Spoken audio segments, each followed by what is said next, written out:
I woke up to the sound of a jackhammer tearing into my foundation, not a metaphor, an actual jackhammer, rattling through the bones of my house like it was trying to shake me out of bed. My leg, still pinned in a brace from the accident, throbbed in protest as I sat up too fast. I grabbed my crutches and hobbled to the window, yanking the curtain back.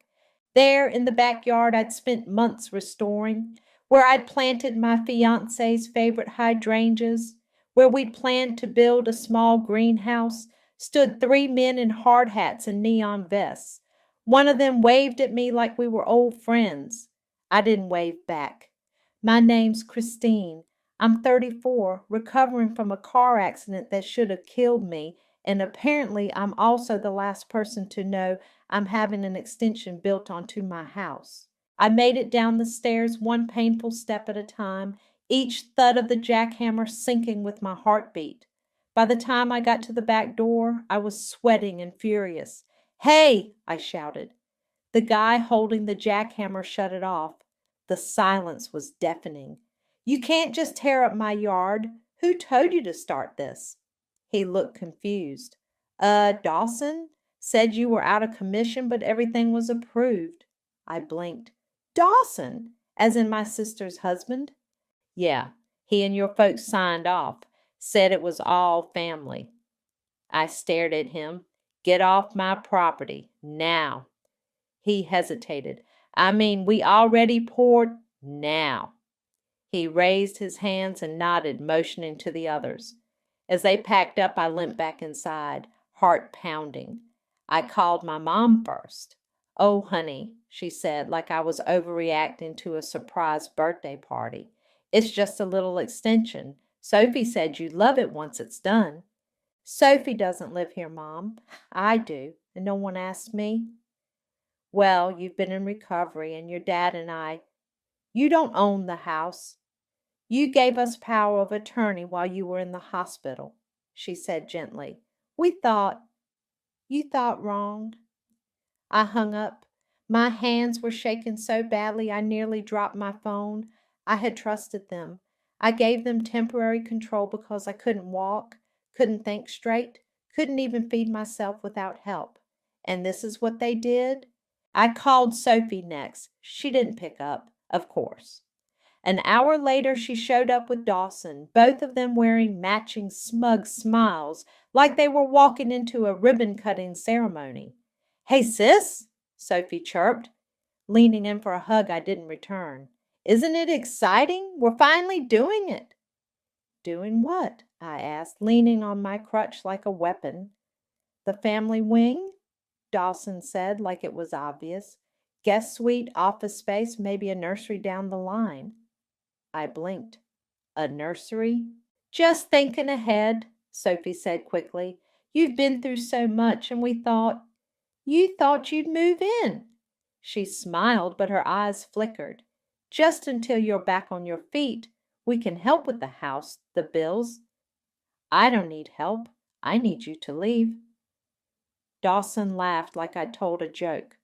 "Chris, come on. This place is huge. You don't even use half of it." "It's mine." "Technically," he said, "your parents had legal authority when they approved the plans. Everything's signed and sealed." I folded my arms. "Show me." He hesitated. I walked, well hobbled, past them to the dining table where a stack of papers sat in a neat manila folder. Sophie tried to block me, but I shoved past her, and there it was, a building permit, approved, with my name, my signature. Except I never signed it. I held it up. "This is a forgery." Sophie's face went pale. "No, it's not. Dad said you were okay with it." "Did I sign this?" She didn't answer. Dawson stepped forward. "Look, we can talk about this later. You're upset and—" "Get out. Christine, out now." They left, but not before Dawson muttered, "Ungrateful," under his breath. I stood there, gripping the forged permit like it was a loaded gun. The room was spinning, or maybe that was just the pain meds wearing off. I sat down slowly, the brace on my leg stiff and unforgiving. I looked around the room. the house I grew up in, the one I bought back after Mom and Dad downsized, the one I poured every spare dollar into after losing the only man who ever truly understood me. The house I bled for, cried in, rebuilt from the studs up. And they thought they could just take it? I looked down at the signature again. The loops in the C were wrong. The tail of the E didn't curl. It wasn't just a lie. It was sloppy. And that's when I felt it. Not anger, not even betrayal, cold, clean rage. If they wanted a war, they just declared it. And I don't lose wars. The following Saturday, I woke up to the sound of children screaming. Not in danger, just the high-pitched chaos of a birthday party. I dragged myself to the window. Balloons, a rented bounce house, folding tables lined with cupcakes and glittery paper plates. My backyard looked like a Pinterest board threw up on it. I hadn't agreed to any of this. I crutched my way downstairs, opened the back door, and was nearly trampled by a kid in a Spider-Man costume. I turned the corner and found Sophie in my patio chair, sipping sangria like she was the damn hostess of the year. Sophie! She looked up all fake surprise. Oh, you're up! Isn't this fun? It's for Dawson's niece. Her mom had to cancel last minute, so we offered to host. In my yard? Well, it's our yard now, kind of, she said, laughing like that would make it cute. I didn't laugh. Where's Dawson? She pointed toward the grill where Dawson was flipping burgers and talking to two guys in suits. One of them handed him a business card. I limped over. Dawson! He turned, still holding the spatula. Hey, Christine, want a burger? Are you having a business meeting at a child's birthday party? He shrugged. Networking. It's all about relationships. On my property. He smirked. Technically, our property. We're investing in the future here. I stared at him. You're not even trying to hide it anymore, are you? Hide what? I didn't answer. I just turned, went back inside, and locked the door behind me. I called Tate. Tell me you're still practicing real estate law, I said the second he picked up. Christine, wow, it's been a while. Yeah, and it's about to get ugly. I told him everything. Well, the short version, the forged signature, the construction, the sudden invasion of my house like it was a timeshare. He whistled. You didn't sign anything? No verbal agreement? Nothing. I was on morphine when they filed the paperwork. I couldn't even hold a pen. Then it's fraud. Let me come by tomorrow. Bring the documents. I exhaled for the first time all day. Thanks, Tate. That night I stayed upstairs while the party dragged on. I watched the guests leave with their party favors and half-eaten cupcakes. I watched Sophie and Dawson laugh like they owned the place. And I thought about all the years I kept my head down. The quiet holidays where Sophie got the big gifts and I got the practical ones. The way Mom always said, your sister just needs a little more help right now. Like that was a permanent excuse for everything. I wasn't going to be quiet anymore. The next day, Tate showed up with a laptop, a legal pad, and a look that said he meant business. Let me see the deed, he said, sitting at my kitchen table. I handed it over. He scanned it, tapping his pen against the table. Okay, so your parents had temporary power of attorney while you were incapacitated, but it expired the moment you regained legal capacity. That was, what, 3 months ago? 4. Right, and they approved construction after that?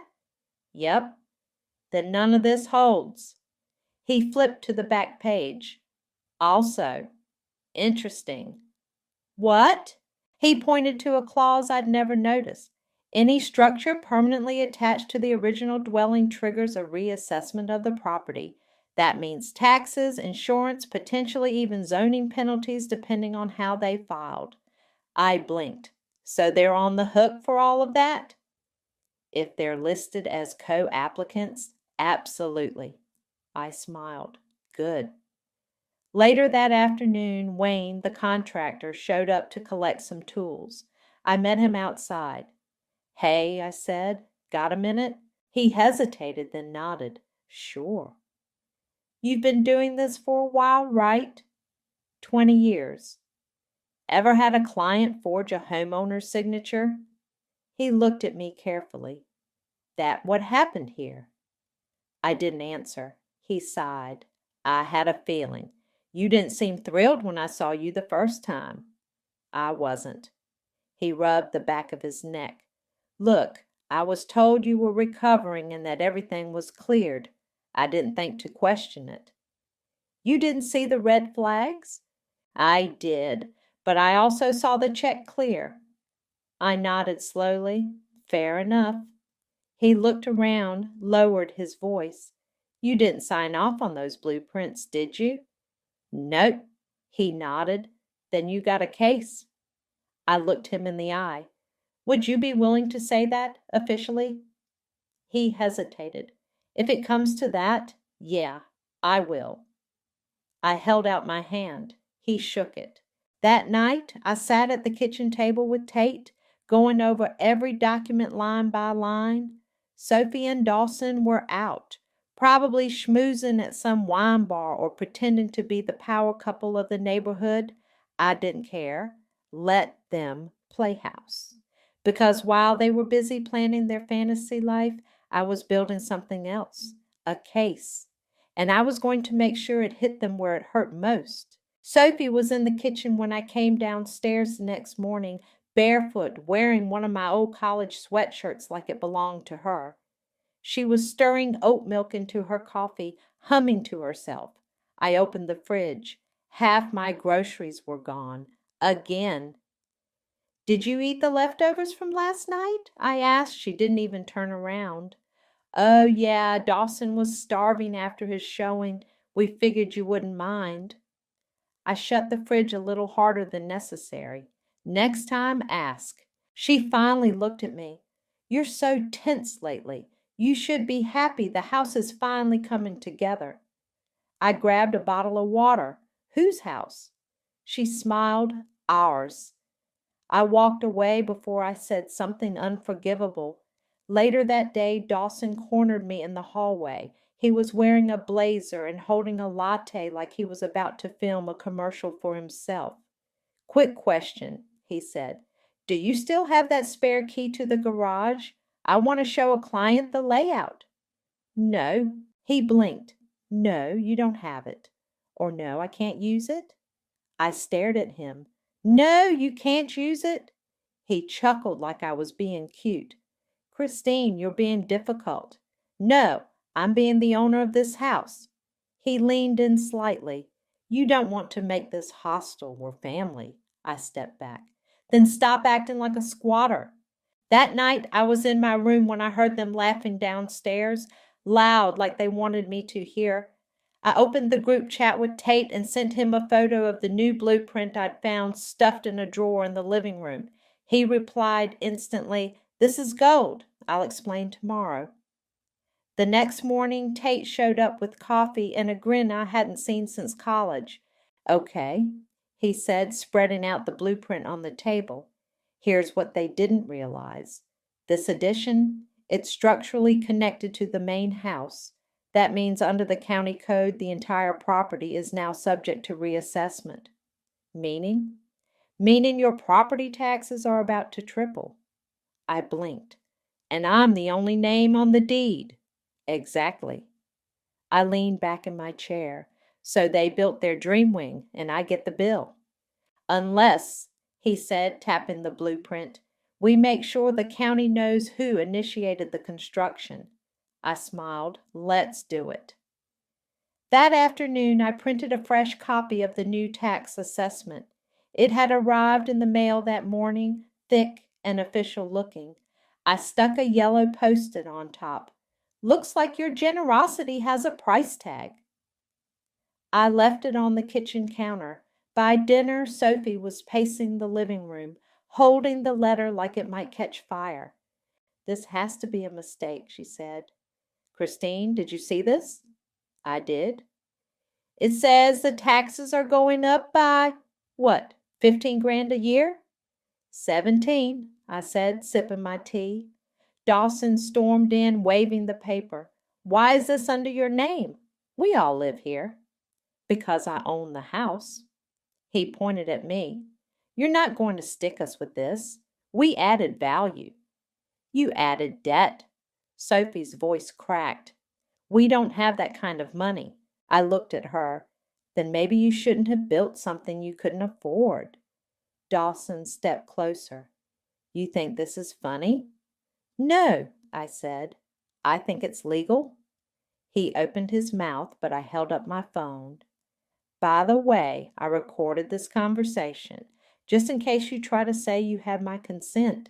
His jaw clenched. You're bluffing.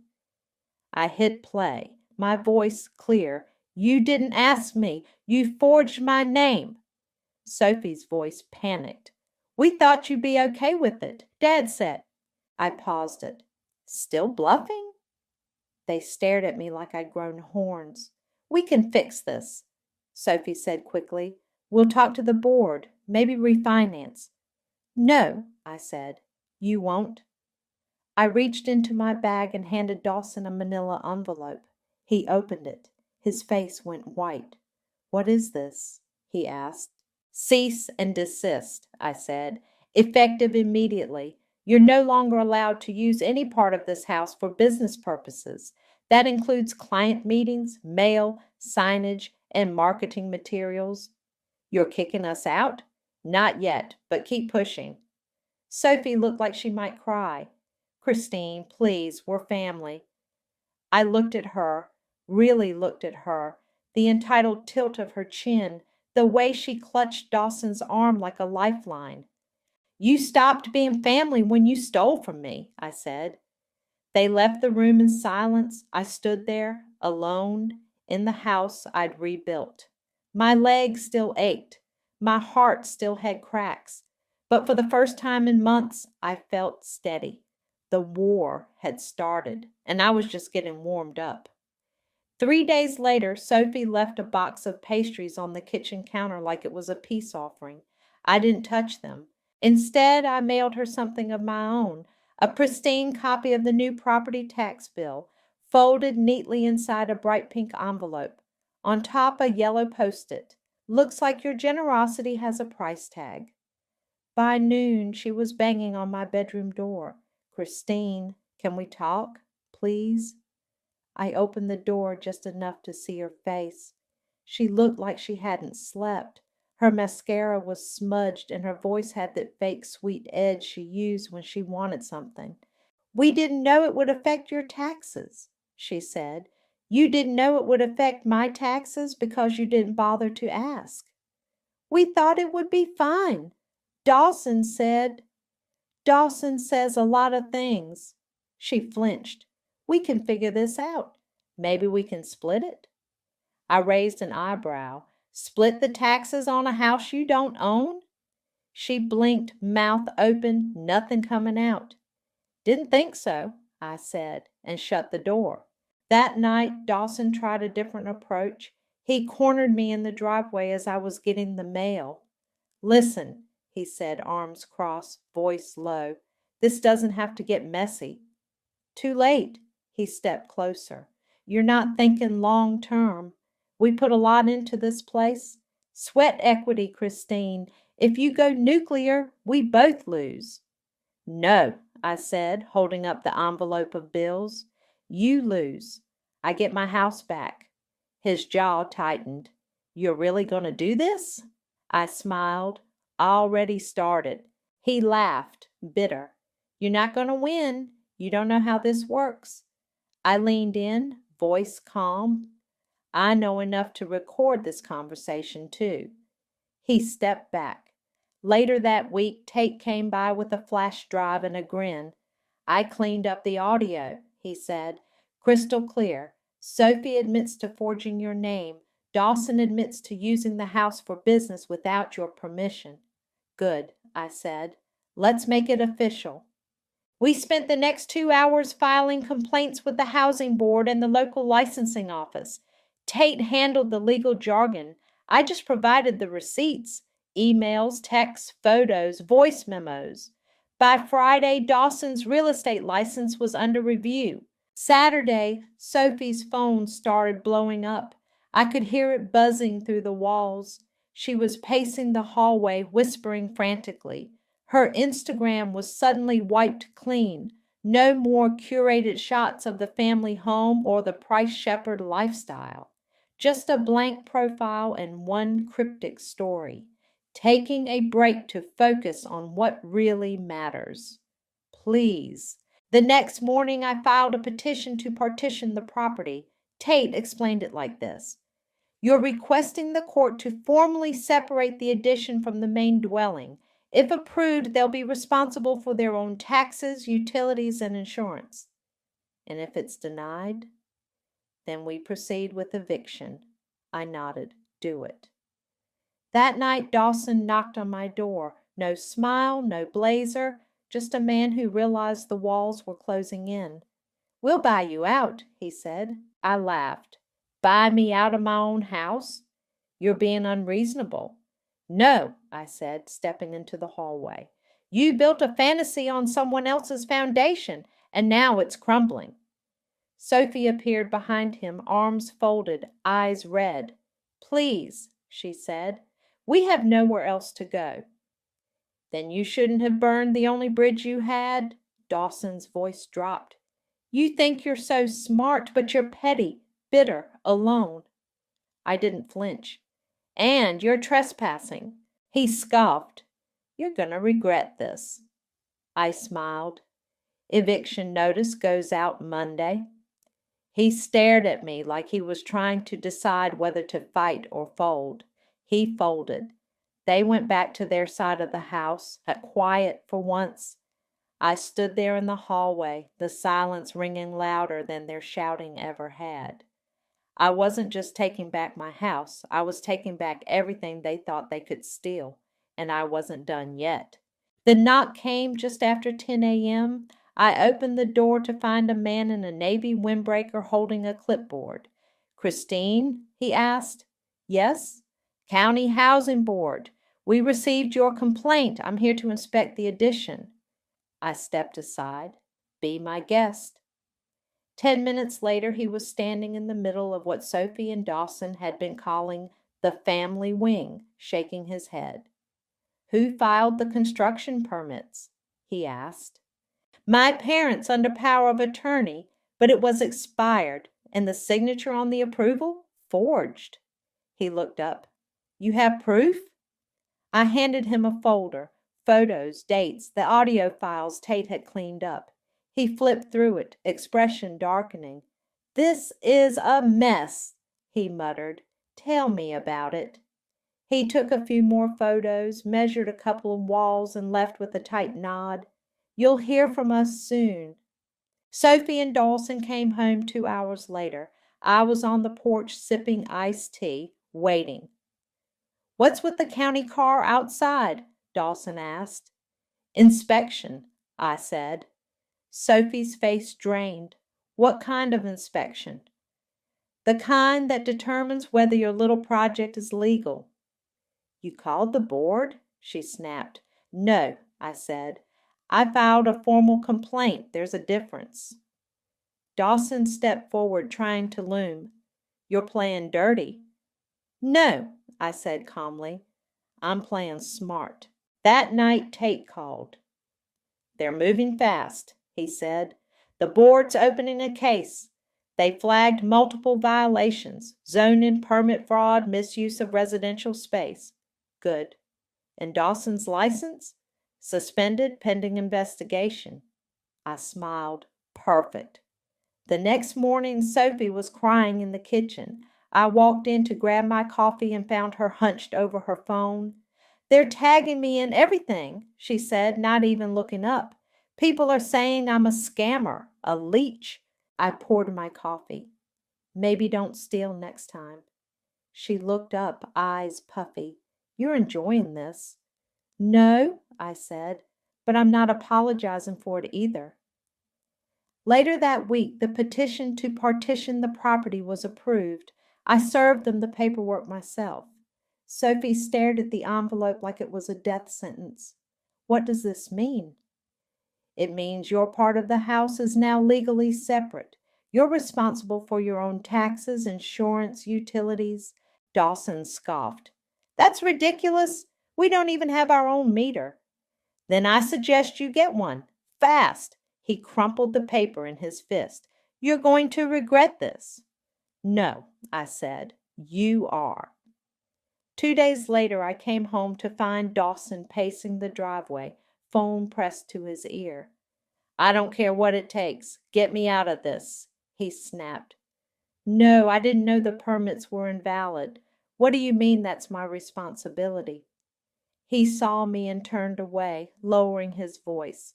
I walked past him without a word. That night, Tate and I sat on the porch watching the sun dip behind the trees.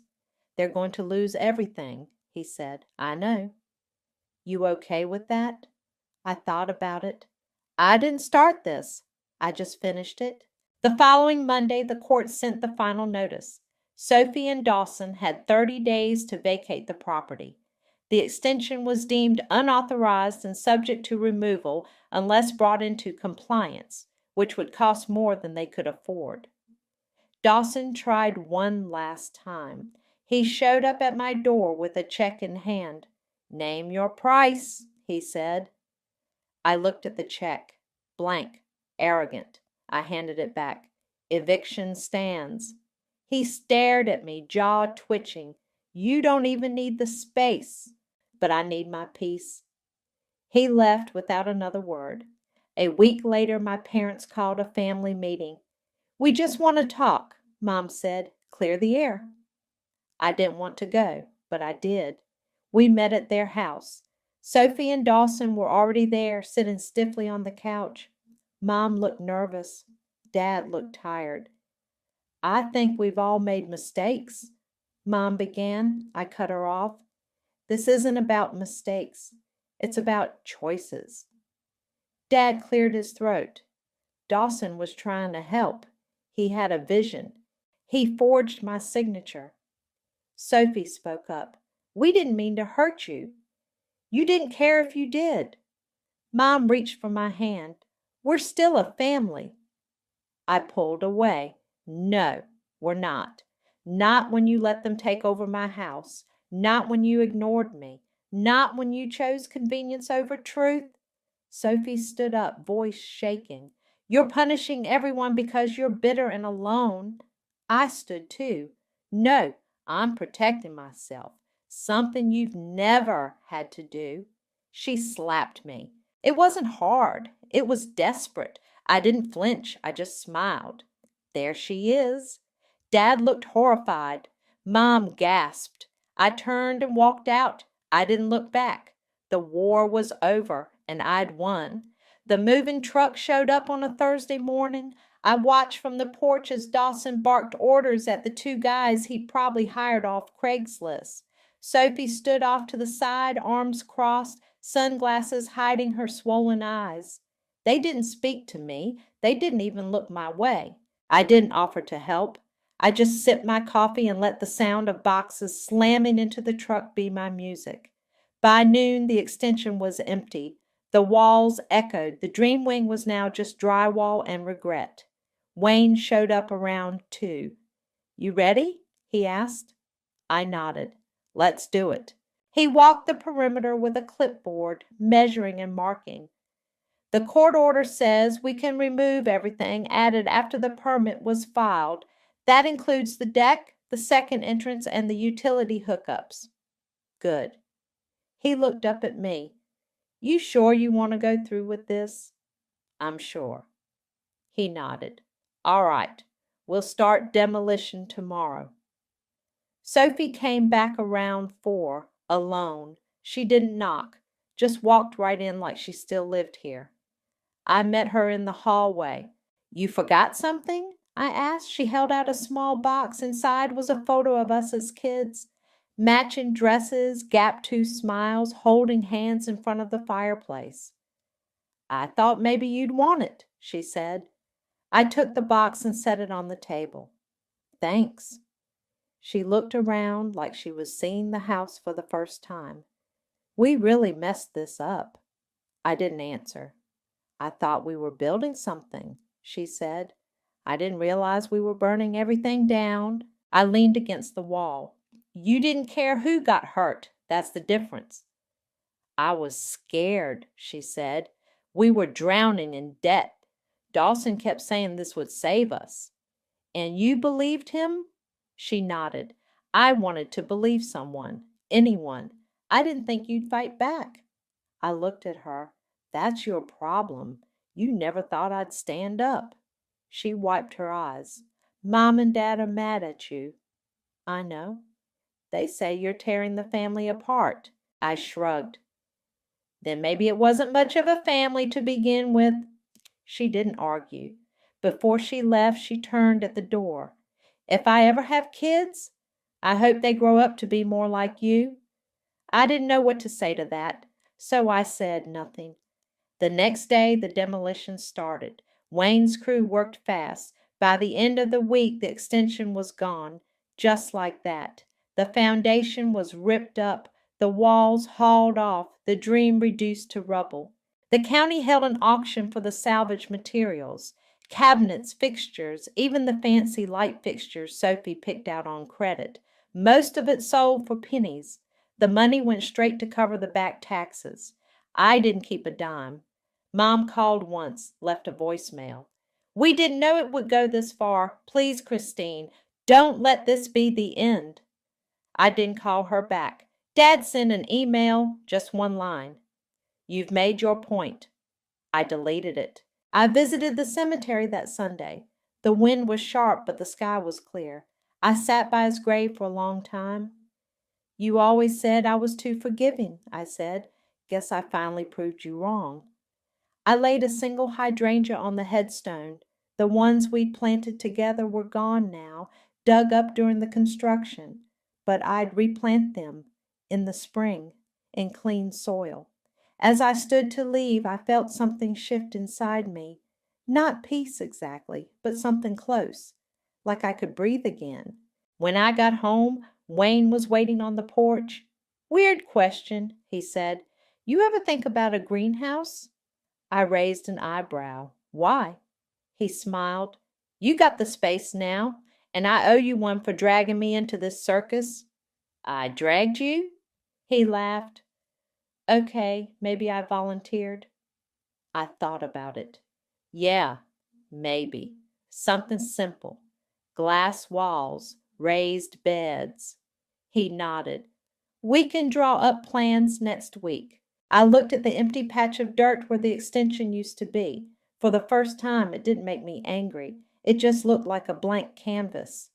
Let's do it, I said.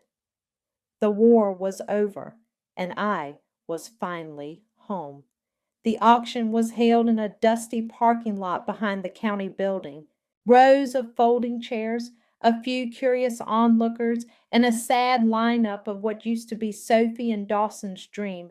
Kitchen cabinets, a clawfoot tub, French doors still wrapped in plastic, all of it tagged and numbered, ready to be picked apart by strangers. I stood off to the side with my arms crossed as the auctioneer barked through a megaphone. Lot 27. Custom marble countertops starting at $50. A man in a flannel jacket raised his hand. It sold for $75. Wayne showed up halfway through. He handed me a coffee without a word and stood beside me, watching the pieces of the extension disappear one by one. They really poured money into this, he said. Money they didn't have. He nodded slowly. You okay? I didn't answer right away. Then I said, I thought it would feel better. Doesn't? It does, I said. Just not the way I expected. He didn't push. After the last item was sold, a county clerk handed me a receipt. The total came out to just under $7,000. Every cent went to cover the balloon property taxes. The rest gone. No refunds, no credits. I signed the paper and handed it back. Sophie and Dawson didn't show. They were long gone by then, moved into a rental 2 towns over. Word was Dawson was working under someone else's real estate license now, showing condos part-time. Sophie had gone quiet on social media. No more curated brunch photos. No more family goals, hashtags, just silence. I didn't hear from them again. Mom sent one last text. I hope you're happy. You've broken this family. I stared at it for a long time. Then I blocked her number. Some bridges don't burn. They rot slowly until one day you step on them and fall through. I wasn't falling anymore. A week later, I stood in the backyard with Wayne, looking at the empty patch of dirt where the extension used to be. He unrolled a set of drawings on the patio table. Greenhouse here, he said, pointing. Raised beds along the back. We can run water lines through the old utility trench, solar panels on the roof. I traced the outline with my finger. You think it'll get enough sun? Plenty. You got the best angle on the block. I smiled. Let's start Monday. The next morning, I visited the local nursery, bought a tray of seedlings, tomatoes, basil, lavender. I carried them home like they were something fragile and sacred. Wayne and his team showed up on schedule. No delays, no drama, just quiet progress. By the end of the week, the frame was up. Glass panels followed, then the shelves, then the soil. It was beautiful, simple, clean, full of potential. Just like the house used to feel before they tried to take it from me. Tate came by to see it. Damn, he said, stepping inside. This is nicer than my apartment. I laughed. You helped make it happen. He looked around. You know, you could rent this out for weddings or sell herbs, something passive. I don't want passive, I said. I want peace. He nodded. You earned it. Before he left, he paused at the door. I meant to ask, you ever hear from your parents? No. You think they'll come around? I shook my head. They already made their choice. He didn't argue. After he left, I stood in the middle of the greenhouse. The sun poured through the glass. The air smelled like earth and promise. I bent down and started planting, one seed at a time. That night, I sat on the porch with a glass of wine, watching the sky turn orange and gold. Wayne walked up with two folding chairs and set one beside me. You okay? He asked. I think so. He nodded. Good. You deserve that. We sat in silence for a while, then he said, You know, if you ever want to build another wing. I laughed. He grinned. Kidding. Mostly. I looked out at the yard, at the greenhouse, at the house I'd fought for. No more wings, I said, just roots. And for the first time in a long time, that felt like enough. I was in the greenhouse, gently misting the basil, when I heard footsteps crunching on the gravel path. Smells like a pizza place in here, Tate said, ducking through the door, in the best way. Fresh basil, I said, spraying one last leaf before setting the bottle down. You're late. I brought bribes. He held up a paper bag. Cinnamon rolls. From that little bakery you like. I took the bag and peeked inside. You're forgiven. Wayne showed up a few minutes later, toolbox in hand. You two eating without me? There's enough sugar in here to kill a horse, I said, handing him a roll. We sat on the low bench inside the greenhouse, warm light streaming through the glass. The air smelled like soil and cinnamon, and for once no one was yelling, demanding, or pretending to be someone they weren't. Wayne wiped his hands on his jeans. Got the last coat of sealant on the roof. Should be good for the season. Thanks, I said. He nodded. You did good here. Tate leaned back, chewing. Better than good. You turned a demolition site into a sanctuary. I shrugged. I just wanted something that was mine again. Wayne looked out the glass wall. You ever hear from them? I shook my head. Not since the auction. Tate raised an eyebrow. Not even your parents? Nope. Wayne looked surprised. You okay with that? I nodded. I'm not chasing people who only show up when it benefits them. They didn't argue. We sat there for a while, just the three of us, the greenhouse humming with quiet life. Outside, the wind rustled the trees. Inside, everything felt still. Eventually, Tate stood. All right, I got court in an hour. Some guy suing his neighbor over a koi pond. Real thrilling. Wayne stood too. I should head out. Got another job starting next week. They both paused at the door. You need anything, Tate said, you call. Wayne added, and if you ever want to expand, no wings, I said, smiling. He grinned, right, just roots. They left, and I stayed behind, watering the last row of seedlings. When I stepped out, the sun was low, casting long shadows across the yard. I walked around the house, checking the new gutters, the trimmed hedges. Everything was clean, quiet, mine. Then I saw her, Sophie, standing at the edge of the driveway, arms crossed, eyes hidden behind sunglasses. I didn't say anything, just waited. She took a few cautious steps forward. I saw the greenhouse. I nodded. Built it where your nursery used to be. She flinched. I didn't come to fight. Then why are you here? She pulled something from her bag, a small envelope. She held it out. I didn't take it. It's not money, she said. It's a letter from Mom. I raised an eyebrow. She couldn't send it herself. She's embarrassed. She should be. Sophie lowered her hand. I don't expect you to forgive us. Good. But I wanted to say it anyway. I'm sorry. I looked at her. Really looked. She was thinner, paler, her hair pulled back in a messy bun, none of the usual polish. There was no Dawson in sight, no matching outfits, no curated smiles. I lost everything, she said. Our savings. Friends. Dawson's license is still suspended. We're renting a one-bedroom. I'm working part-time at a preschool. I didn't say anything. I know I deserve this, she said, but I also know you didn't deserve what we did to you. I finally took the envelope. You're right, I didn't. She nodded. I won't bother you again. She turned to leave. Sophie. She stopped. I hope you mean it. She looked over her shoulder. I do.